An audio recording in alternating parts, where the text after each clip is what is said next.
Mesdames, Messieurs, la diaspora congolaise est prise entre l'indignation, la tristesse et la colère face à l'hécatombe humaine au pays. En effet, depuis déjà le début de cette année 2021, c'est du jamais vu. Deux Congolais sur trois vivant en France, par exemple, ont perdu au moins 3 à 5 membres de leur famille. N'oublions pas au niveau de leur entourage, amis, relations et connaissances au pays. La particularité de cette hécatombe humaine, c'est que ce ne sont que des cadres, des hauts cadres, hauts fonctionnaires, civils, politiques et militaires. C'est terrible. Il s'agit là d'un des indicateurs des conditions de vie d'un pays en faillite. D'un pays en faillite. Vous le savez bien qu'un cadre congolais nourrit jusqu'à 10 familles, sans oublier la sienne. Mais quand un cadre n'a plus de salaire pendant des mois, et même pour les raisons tyranniques, on le déclasse abusivement. Il y a ceux qui sont fichés comme des opposants ou résistants ou n'importe quoi. On supprime votre salaire. Bon, ça, c'est une goutte d'eau. Mais l'iceberg, c'est surtout la faillite de l'État, la faillite du pays.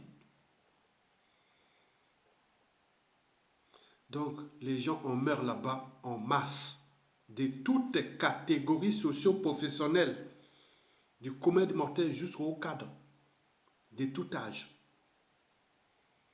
C'est du jamais vu. Et chaque jour qui passe,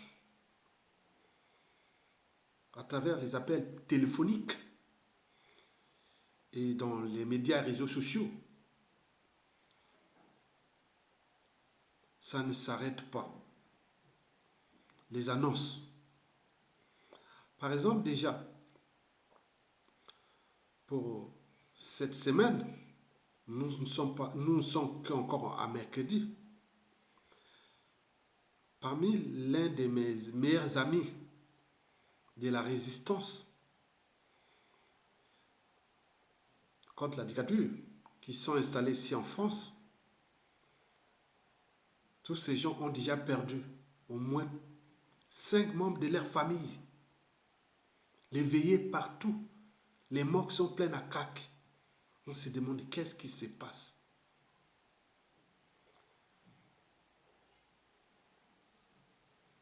Qu'est-ce qui se passe?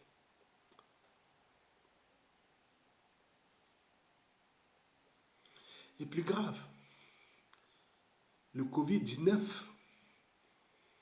les personnes ne peuvent plus aller facilement au pays pour aller enterrer leurs chers êtres chers disparus.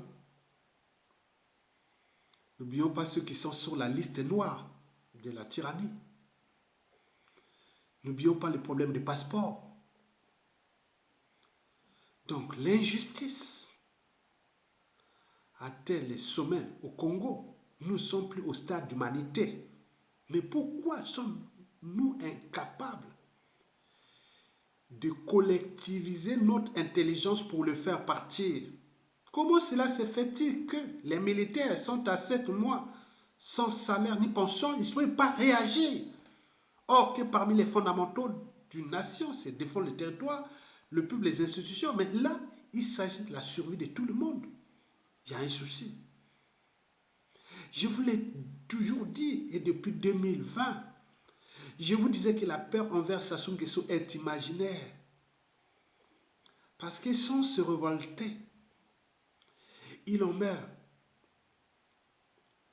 chaque année à Brazzaville plus de 15 000 de nos concitoyens à cause des conditions de vie indignes à l'échelle nationale. C'est plus de 50 000 de nos compatriotes qui meurent de manière indigne, lâche, à cause des conditions de vie indignes. Un riche pays qu'on a brisé des millions de vies, ruiné et détruit, surendetté pour un qui est devenu un pays en faillite. Bien sûr, les bailleurs de fonds internationaux ne vont pas donner l'argent à Sassou Nguesso, sinon c'est soutenir sa tyrannie. Mais là, nous sommes arrivés au sommet de cette tyrannie, mais le pays est au sous-sol. Alors, on fait comment pour les chasser? Je vous l'ai dit que nous allons perdre beaucoup de monde. Certains même de la diaspora trouvaient ça comme un spectacle. À un moment donné, on dit, mais ils sont inconscients autres. Mais nous allons perdre beaucoup de monde. Imaginez, vous arrivez au pays, à la chute de Sassou. Vous êtes issu d'une famille de 5 ou 10 membres de la famille, c'est-à-dire frères, sœurs et autres, mais avec le cousin et autres. Mettons, vous arrivez dans votre famille où les 2 petits frères sont morts, une sœur est morte, les parents sont morts, et même les enfants autres. Donc, le hiatus, le vide est total. Tu ne pourras pas comment penser, d'autant plus que beaucoup sont restés à l'étranger depuis des années.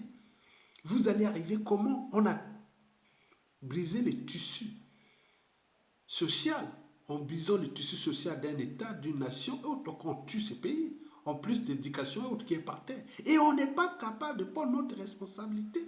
Sans se révolter, on va mourir tous. Regardez, les gens arrivent là-bas, ils vont m'appeler pour reconstituer votre famille, ça va être très très difficile, puisqu'il y a des morts passés par là. Ils en meurent là-bas. Et le monsieur est là quelque part, en train de jouer avec les nerfs des Congolais, en distribuant de l'argent à des étrangers, en faisant les fêtes par-ci par-là. Et les gens là sont en train de se regarder comme ça, mourir. Non, le danger arrive. Ben oui, ce pays est en danger. Parce qu'on ne peut pas abuser de tout le monde en toute impunité comme ça. C'est pas possible. Je n'ai jamais vu ça dans les médias et réseaux sociaux, Facebook.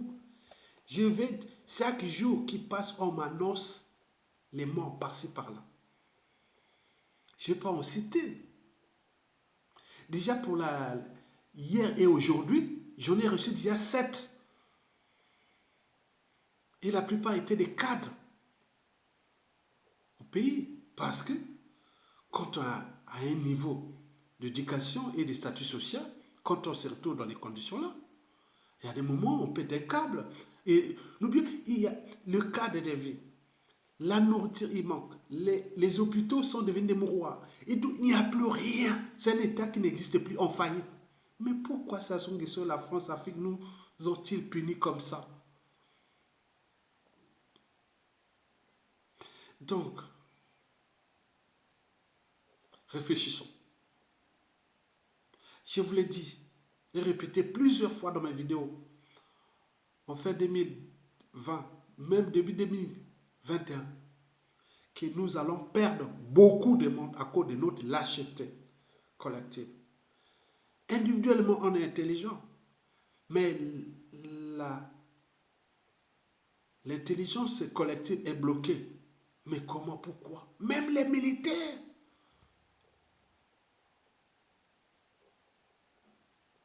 Les militaires, 7 mois sans salaire.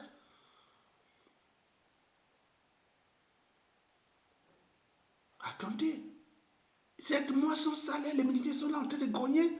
Sur quel pouvoir, quelle force armée ou militaire ça soutient-il face à une armée nationale, une défense nationale, qui l'ont tenté de l'humilier depuis le 17 mars 2021 avec les élections là jusqu'à nos jours. Et personne ne peut prendre les responsabilités. Mais il y a un souci. Il y a un souci. Donc le danger est proche. Mesdames, Messieurs, peuple congolais, chers membres de la diaspora, voilà en partie ma réaction tout à fait légitime.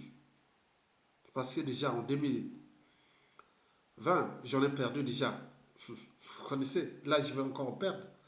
Même certains, quand le téléphone sonne, vient d'Afrique, du Congo, il tremble. Il dit, c'est-à-dire, un appel sur deux, c'est annoncer attends, c'est terrible, c'est stressant. Non plus de médias réseaux autour. Mais c'est pas possible. On n'a jamais vécu ça. Et chercher même dans toute l'Afrique, nous on n'est pas en guerre. Un pays qui n'est pas en guerre. Comment l'hécatombe de la condition humaine est telle que on se croyait en guerre? Bien entendu, on est en guerre. Il y a un tyran qui, pour mourir au pouvoir, pour sauver sa peau, donc laisse pourrir la situation.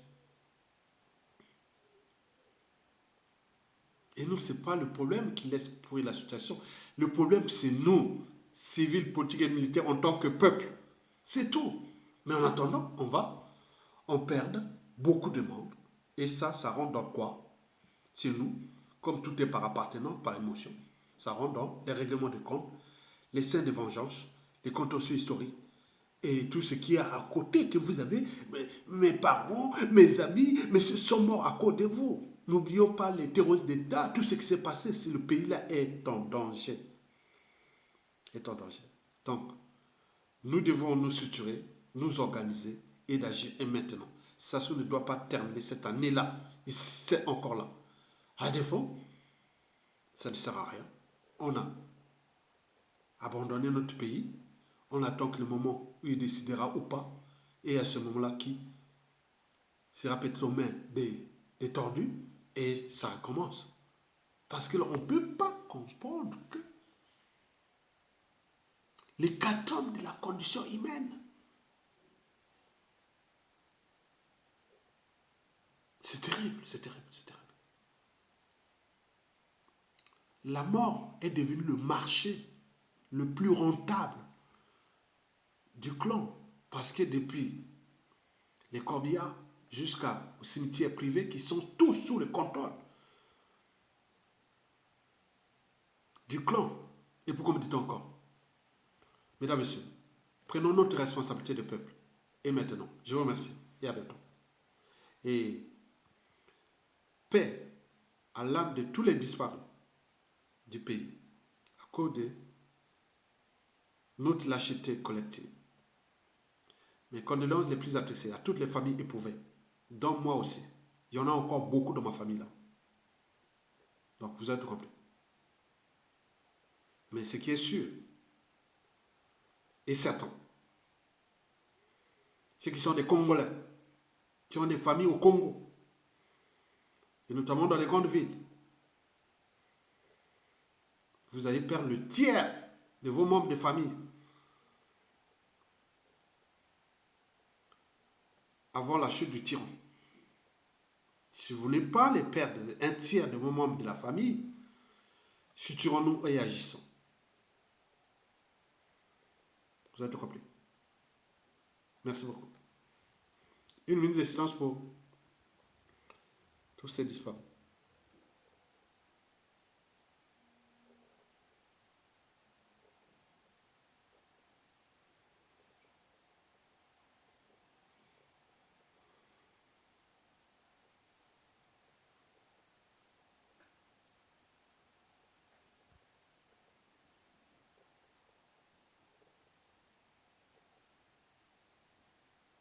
Merci.